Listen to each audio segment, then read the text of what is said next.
하나님께서 이 주일에 우리에게 주시는 말씀은 요한일서 1장 3절 말씀입니다. 우리가 보고 들은 바를 너희에게도 전함은 너희로 우리와 사귐이 있게 하려 함이니 우리의 사귐은 아버지와 그의 아들 예수 그리스도와 더불어 누림이라. 아멘. 최근 서정가에서 나온 인문학 서적 중에 화제를 끄는 서적이 있습니다. 외로움의 습격이라는 이 책인데요. 철학자 김만권 씨가 한국 현대사회의 문제를 예리하게 지적하면서 쓴 책입니다. 저자는 이 책에서 21세기를 한마디로 외로움의 세기라고 말을 합니다. 산업화와 기계화를 지나서 인터넷 디지털 시대를 넘어 이제 AI는 우리가 거스를 수 없는 대세가 되었습니다. 그런데 인간의 행복과 복지를 위해서 만든 이 기계 문명이 오히려 역설적으로 인간을 소외시키고 고립화시키고 원자화시켜 나간다는 거지요. 그래서 외로움에 몸부림치는 시대가 오늘 되었고 점점 사람들은 앞으로도 외로움을 느낄 것이라고 예언을 합니다. 이대로 가면 나중에는 이 외로움이 인간을 삼켜버릴 것이다 라고 경고합니다. 저는 상당히 일리가 있는 지적이라고 봅니다. 오늘날 사람들은 전부가 앞에서는 웃고 있지만 뒤로 돌아서면 서글퍼요. 원인을 알 수 없는 외로움 때문에 몸서리를 칩니다. 현대 문명이 만들어낸 이 부산물입니다. 오죽하면 2019년에 외로움을 겪는 시민들을 달래겠다고 영국에서 고독부라는 정부 부처를 만들고 장관까지 임명했겠습니까? 이 기사는 당시에 세계적인 화제가 되었고요. 한국 사람들도 이 기사를 보고 아주 흥미있게 느꼈습니다. 사실 내용으로 들어가 보면 우리 한국 사람들은 그들보다 훨씬 외롭습니다. 이 외로움은 코로나라는 전대미문의 재앙을 겹치면서 더욱더 확대되었고 더 깊어졌습니다. 목회데이터 연구소의 통계에 따르면 2022년에 한국인의 55%가 일상생활에서 외로움을 느낀다고 토로를 했습니다. 그러니까 절대치를 비교할 수는 없지만 통계 자체를 놓고 보면 정부 부처로 고독부를 신설해야 되는 영국보다도 훨씬 국민들이 외로움을 많이 느끼는 것입니다. 그러면 교회는 어떠한가? 같은 목회데이터 연구소가 올해 펴낸 책 2024 한국교회 트렌드라는 책에 따르면 한국교회에서 교회를 다니는 사람 중에 외로움을 느낀다고 토로한 사람들이 46%였습니다. 교회의 입장에서 보면 충격적인 수치이고 어찌 보면 부끄러운 수치입니다. 교회는 그 본질상 공동체성을 지향하기 때문이에요. 너희는 그리스도 안에서 한 형제이고 한 자매다 라고 성경은 가르칩니다. 교회의 정의 자체가 그리스도의 몸입니다.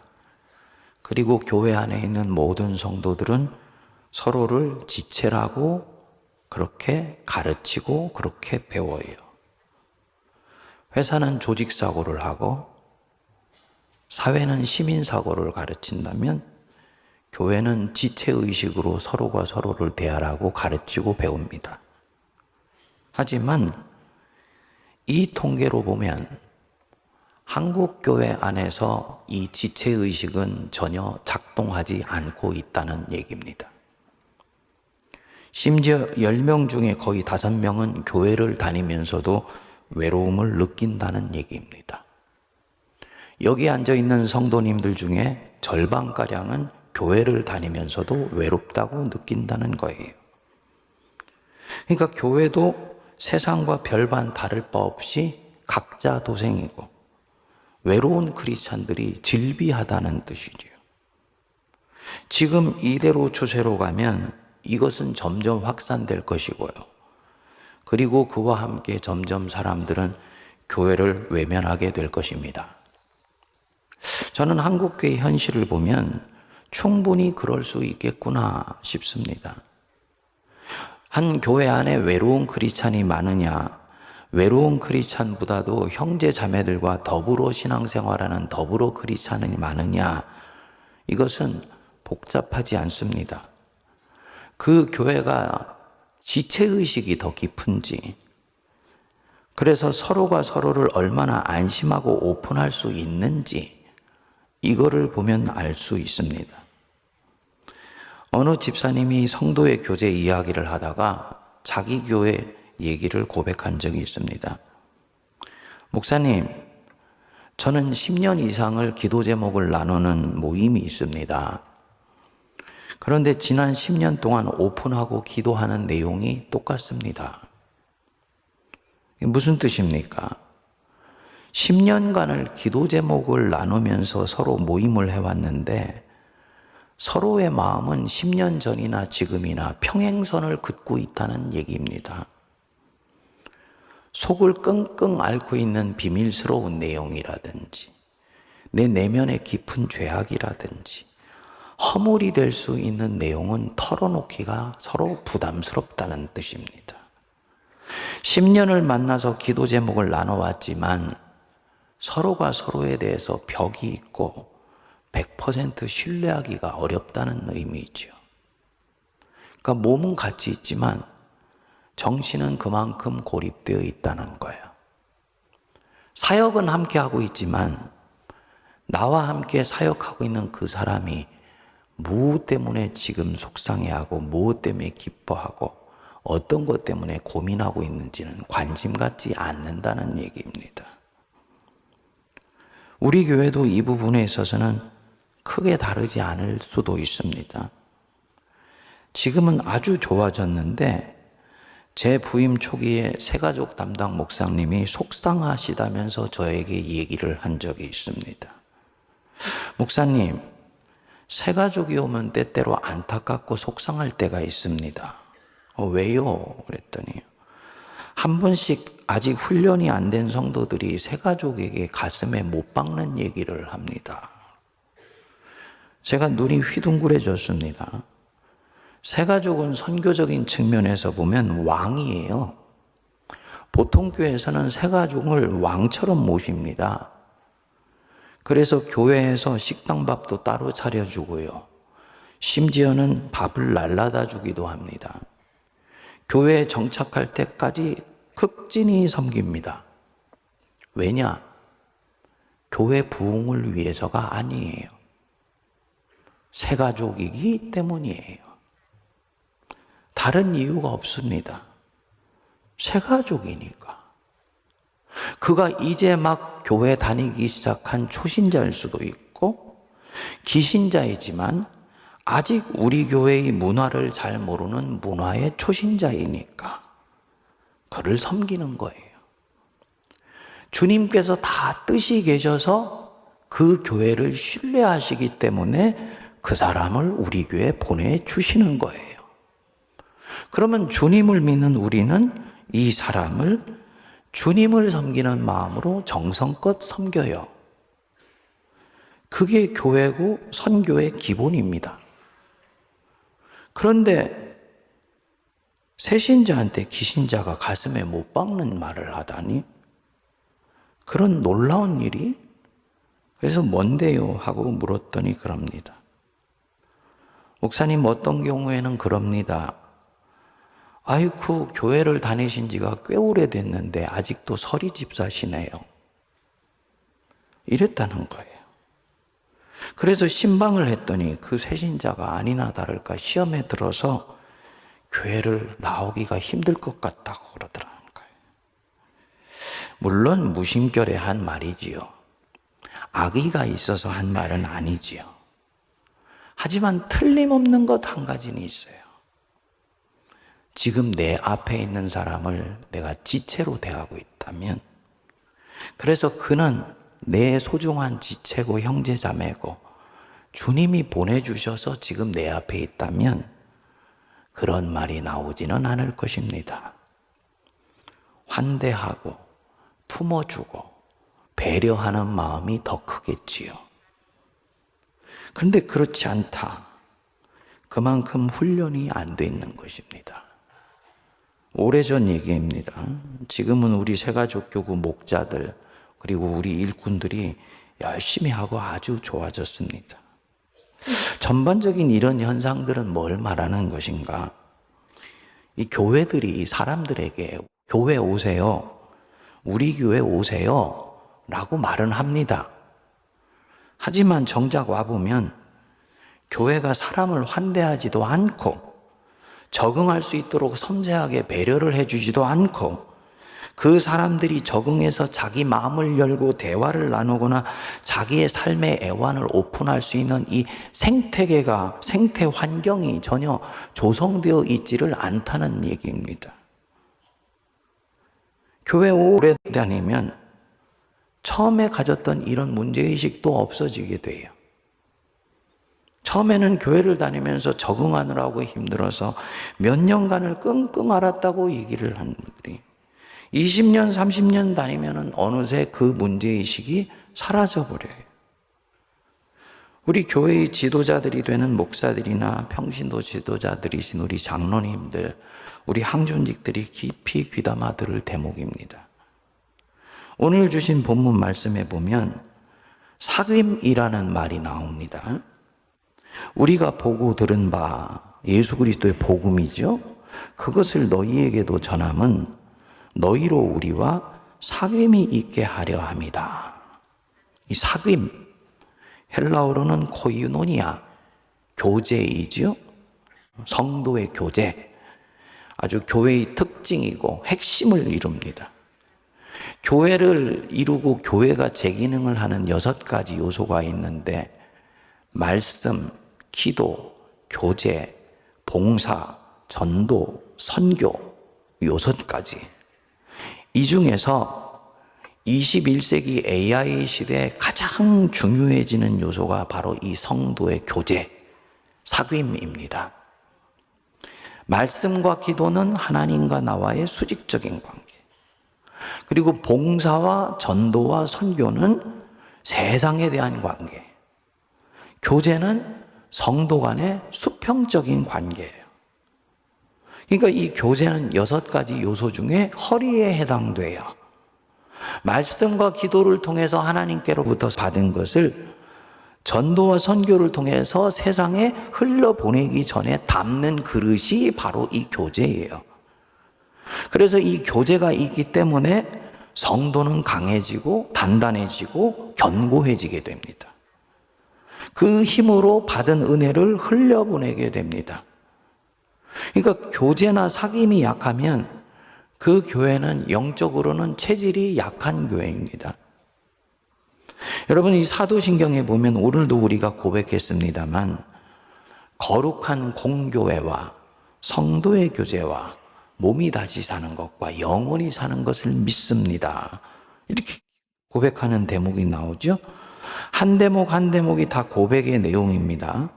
나는 거룩한 공교회를 믿습니다. 나는 성도의 교제를 믿습니다.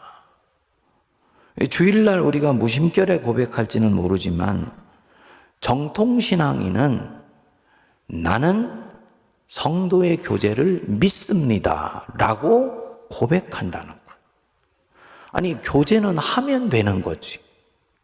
교제는 실천하면 되는 거지. 왜 이 교제를 믿습니다 라고 고백을 한다는 얘기냐.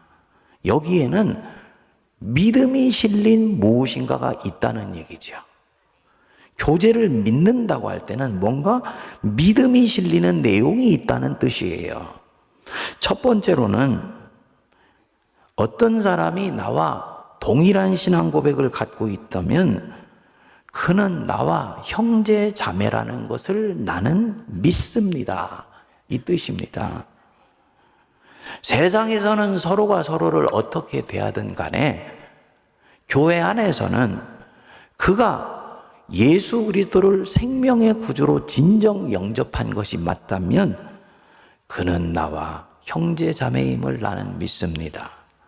하나님 아버지를 나의 부모로 모시고 나는 그분의 자녀예요. 내 옆에 있는 분도 같은 하나님의 자녀예요. 형제 자매라는 것을 믿습니다. 이 뜻입니다. 둘째로, 그렇기 때문에 예수 그리스도를 믿는 사람은 서로가 지체라는 것을 진정으로 믿는 거예요. 그리스도를 머리로 해서 우리는 다 한 사람 한 사람이 지체예요. 인정하시지요? 어떤 사람은 이 몸에서 머리 역할을 하고, 어떤 이는 가슴 역할을 하고, 어떤 분은 팔다리 역할을 하고, 어떤 분은 밖으로 보이지 않지만은 오장육부의 역할을 하고, 또 어떤 분은 나는 너무 미미하고 보잘것없는 사람이야 라고 할지 모르지만 교회 안에서는 손톱 발톱 역할을 하는 지체예요. 그래서 사도 바울이 이렇게 말씀하십니다. 그러나 이제 하나님이 그 원하시는 대로 지체를 각각 몸에 드셨으니 만일 다 한 지체뿐이면 몸은 어디냐? 이제 지체는 많으나 몸은 하나다. 그 사람이 나와 공통의 신앙 고백을 갖고 있으면 교회 안에서 소중하지 않은 사람은 단 한 사람도 없다. 이런 뜻입니다. 교회를 이뤘는데 혈연으로 갈리고 지연으로 나눠지고 학연에 따라서 패를 만들고, 그거는 교회가 취할 길이 아니라는 거죠.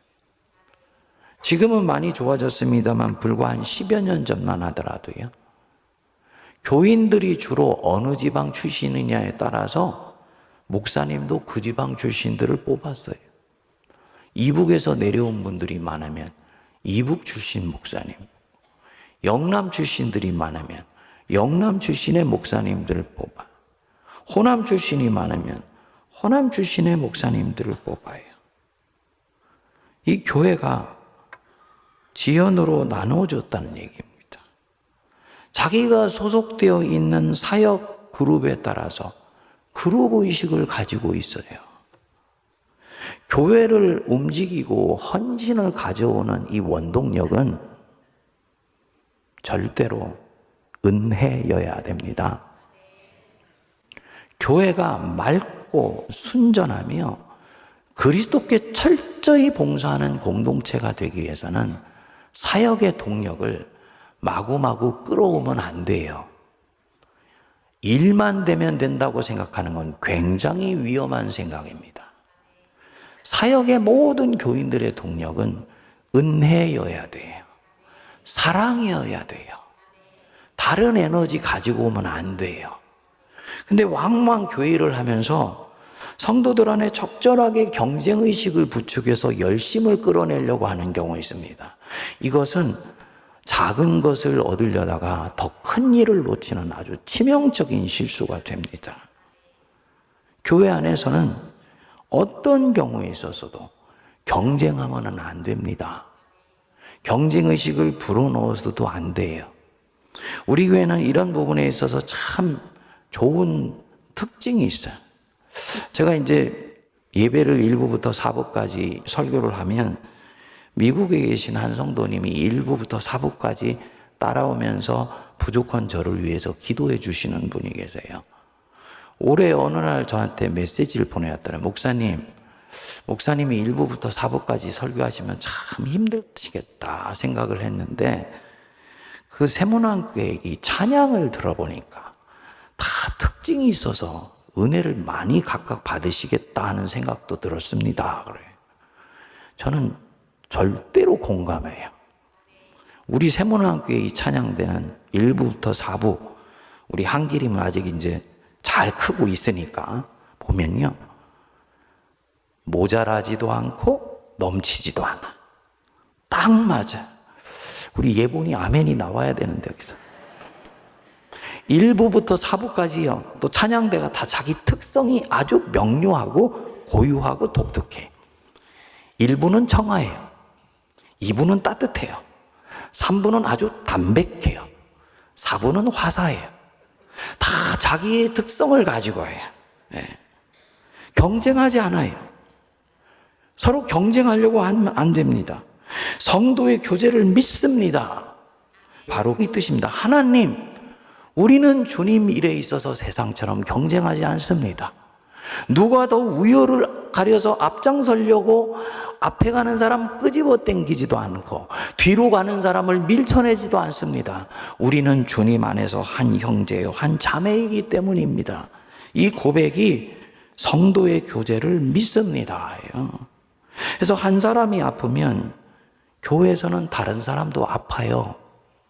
한 사람이 외로우면 다른 사람이 같이 아파하면서 그 외로움을 달래어줍니다.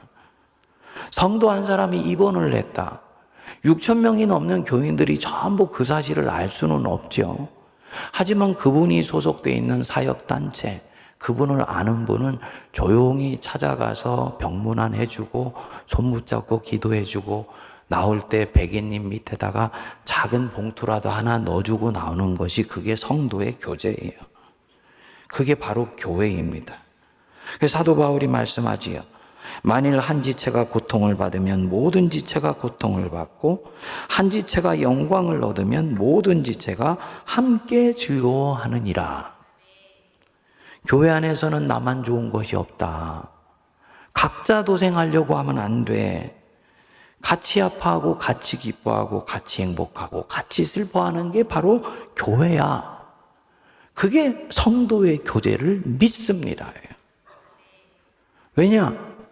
우리의 목적은 몸을 건강하게 하는 것이기 때문이에요.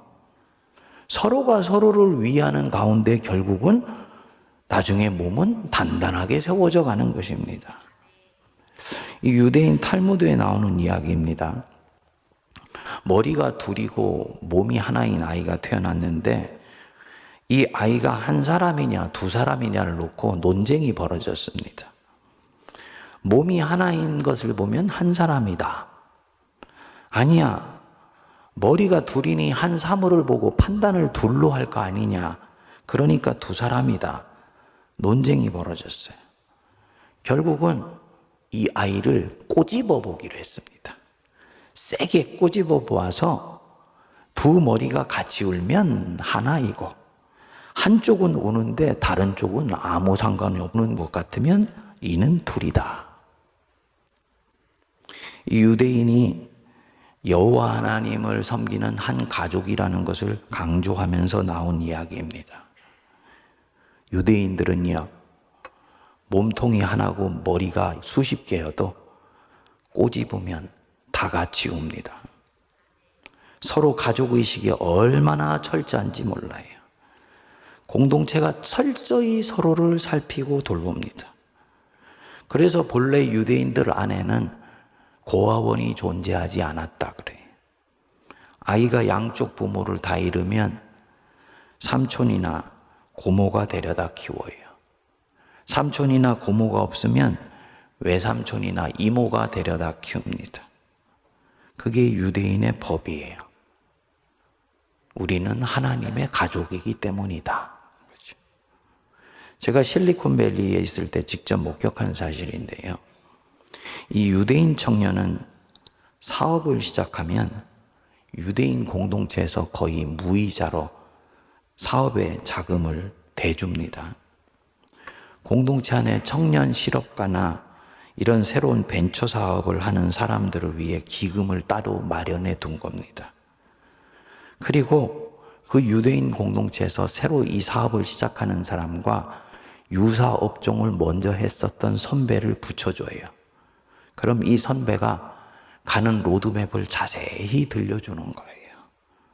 자연히 이 사람은 남들보다 일찍 출발하고 일찍 뿌리를 내리죠. 그리고 이 젊은 실업가가 성공하면 또 이제는 자신이 거액을 기부를 하고 후배들에게 똑같이 노하우를 전수해줘요. 그렇기 때문에 유대인들은 절대로 실패하지 않는다는 것입니다. 정확하게 말하면 공동체가 개인이 실패하도록 놔두지를 않는 거지요. 서로가 서로를 철저히 돌봐주는 형제 자매 공동체이기 때문입니다. 사실 내용으로 들어가 보면 교회는 이거보다 더 철저한 가족 공동체예요. 유대인들은 유대인이라는 민족 의식에서 서로를 돌봐요. 교회는 예수 그리스도를 생명의 구주로 영접한 성령의 혈통을 함께 가지고 있는 자들이에요. 그래서 교회는 서로 간의 경계를 뛰어넘는 거예요. 물론 현대교회가 이 부분을 아주 적극적이고 근본적으로 실현하는데 약점이 있어요.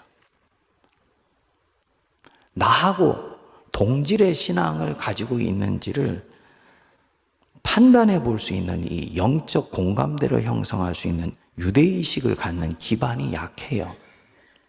그러다 보니까 믿는 사람하고 같이 예배를 드리는 사람 중에서 저 사람이 진짜 내가 믿고 있는 예수님을 믿고 있을까?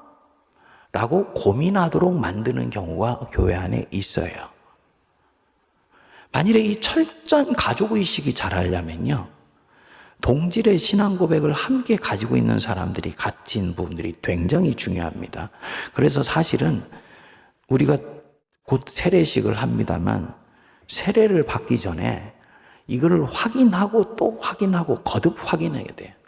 예수 그리스도가 정말 생명의 구주 맞는지, 네 인생의 주님이 예수님 맞는지 이거를 분명히 확인을 해야 돼요. 그리고 이 부분을 진지하게 물으면 세례를 받겠다고 나섰다가 다음 해로 물리는 경우가 있어요. 저는 아주 건강한 거라고 봅니다. 왜냐하면 사람들은 몰라도 자기는 알거든요. 내가 때로는 넘어지고 때로는 실수하고 때로는 죄도 짓지만 누가 뭐라 해도 예수 그리스도는 내 생명의 주님 맞다. 아멘 하시죠? 자기 영혼은 알아요. 그리고 그 영혼의 고백에 따라서 세례를 받게 할 때 시간이 지나면 그리스도 공동체 안의 영적 연대의식이 아주 단단해지고 가족의식이 더 견고해지게 됩니다. 사실은 초대교회에 있는 모든 공동체는 바로 그렇게 해서 이 교제의식을 갖게 되었어요. 그렇기 때문에 이 부분만 되면 교회 안에서는 모든 경계를 뛰어넘어요.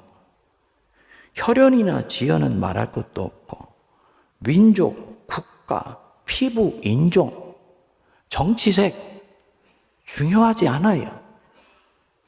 그래서 서로를 형제 자매로 대해줍니다. 이게 교회입니다. 우리 교회는 이렇게 알게 모르게 성도 간의 교제를 보이지 않게 실천하는 성도들이 꽤 있습니다. 교회학교 교사를 하면서 자기 반 학생이 대학교 합격했다는 얘기를 듣고 그렇게 하지 않아도 되는데 장학금을 주는 경우도 있고요. 한 4년 전인가 아주 기분 좋은 얘기를 들은 적이 있습니다. 포항에 제가 섬겼던 교회 성도가 서울로 이사를 오게 되어서 세문안교회를 등록해서 다니게 됐어요. 그런데 이분이 등록을 하고 새가족 수료를 한 지 얼마 안 지나서 모르는 전화를 한 통 받은 겁니다. 노 권사님이시더래요. 당신이 아무개 권사인데 새가족 수료한 명단에서 보았다고, 환영한다고, 같이 식사라도 한번 하면서 교제하면 좋겠다고. 이 권사님이 새가족부 소속으로 사역을 하시는 것이 아닌데 그렇게 한 거예요. 누가 보건 보지 않건 새로운 성도가 수료하고 이제는 한 가족이 되었으니까 전화를 해주고 환대를 한 것이지요. 이 성도님이 저한테 그래요. 목사님, 정말 마음이 훈훈하고 따뜻해졌습니다. 세문안교회가 좀 냉랭한 줄 알았더니 그게 아니네요. 우리 세문안교회는 이 성도들이 잘 감정을 표현을 안 해요. 선한 일을 해도 그렇게 오른손이 하는 일을 왼손이 모르게 해요. 제가 볼 땐 이제는 좀 드러나서 해도 될 것 같아요. 그렇죠? 그래서 참 세문안교회 따뜻한 교회다. 2024년부터 우리 이런 성도들이 많아질 수 있게 되기를 바랍니다. 그렇게 되려면 가장 작은 것 하나부터 실천해야 돼. 서로가 서로를 바라보는 눈빛을 따뜻하게 해주세요.